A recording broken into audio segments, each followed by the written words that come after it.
అదే పద్ధతిలో నేను మైనింగ్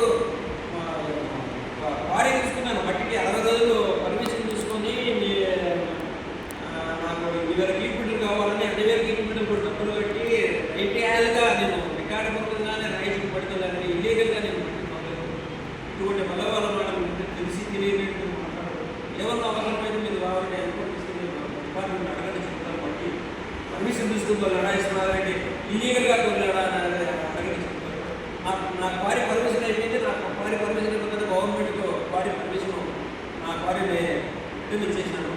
మళ్ళీ ఆ రోజు నుంచి కూడా నేను పర్మిషన్ తీసుకోవాలి. ఈ వేళ కూడా ఒక ట్రిప్ మట్టి కొట్టినాను అని రూల్ చేపిస్తే నేను ఇటువంటి మాటలు తెలిసి తెలియనట్టుగా మాట్లాడుకుంటున్నా. మనం వీడియో ఉంది, ఫ్లోర్ ఉంది అని మాట్లాడితే అది పద్ధతి కాదు.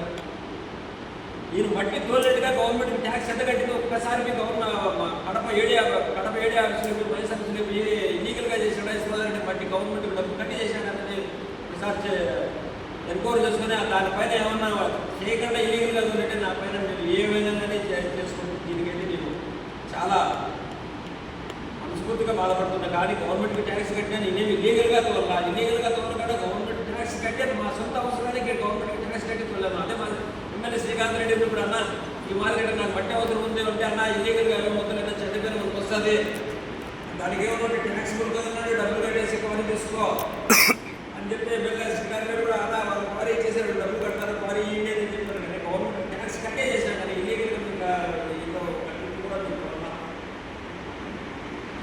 ఇటువంటి మాటలు ఉన్నాయని మాట్లాడేసి వరకు రమేష్ దగ్గర కానీ ఉండవు.